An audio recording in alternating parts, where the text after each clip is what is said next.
हरिओम। कक्षा 8 प्रश्नावली 3।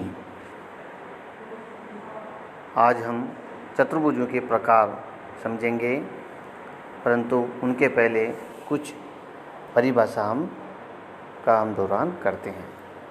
पहली परिभाषा, समांतर रेखाएं। समांतर रेखाएं किसे कहते हैं? तो देखिए, ऐसी रेखाएं, दो या दो से अधिक ऐसी रेखाएं जिनको आगे बढ़ाने पर, आगे कितनी ही दूरी तक बढ़ाया जाए, वो रेखाएं एक दूसरे को कभी भी नहीं काटती है। अर्थात इन रेखाओं के मध्य दूरी यानी अंतर हमेशा समान रहता है। इन्हें हम समांतर रेखाएं कहते हैं। जैसे AB और CD, दोनों को कितना ही आगे तक बढ़ाया जाए, ये एक दूसरे को नहीं काटेगी। समांतर रेखा का चिन्ह होता है दो खड़ी रेखा, यानी यहाँ लिखा मैंने AB, इस चिन्ह को मैं पढ़ूंगा समांतर। AB समांतर है CD, यानी दोनों रेखाएं समांतर रेखाएं। इसके उदाहरण, लाइट के जो तार होते हैं वो बिल्कुल सीधे में होते हैं, कभी नहीं टकराते हैं। सड़क के दोनों किनारे समांतर होते हैं, कभी नहीं टकराते हैं। रेल की पटरी के दोनों किनारे के बीच में दूरी समान होती है, वो भी समांतर रेखाओं को दर्शाती है।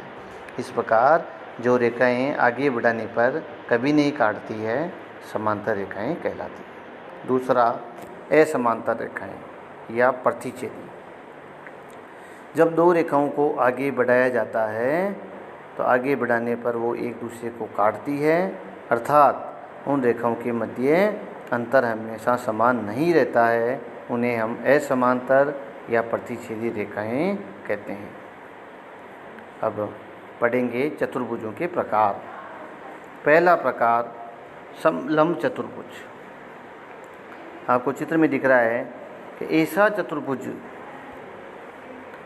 चतुर्भुज जिसमें भुजों का एक जोड़ा समांतर होता है, समलंब चतुर्भुज कहलाता है।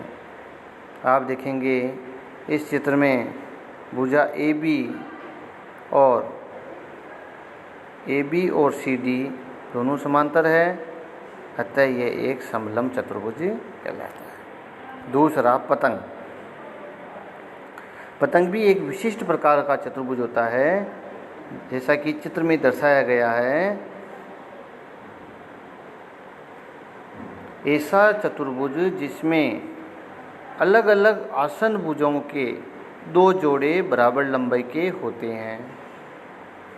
जैसे AB और AD, ये दोनों आसन भुजाएं हैं और बराबर लंबाई की है। BC और CD, ये दोनों भुजाएं भी आसन भुजाएं हैं और इनकी लंबाई भी समान है, अतः यह पतंग कहलाता है। एक जैसे जो चिन्ह दिखाई दे रहे हैं वो समान लंबाई को दर्शाते हैं। जैसे AB और AD पर सिंगल चिन्ह है, ये दोनों समान है। BC और BD पर दो दो चिन्ह लगा रखे हैं, तो ये दोनों भी समान है। तो आज हमने कुछ परिभाषाओं को समझा है। आपको दौरान वाली कॉपी में इनको लिखना है और गृह कार्य वाली कॉपी में इनको लिख करके आप याद करेंगे। कल हम कुछ और प्रकार के चतुर्भुजों के बारे में समझेंगे। धन्यवाद।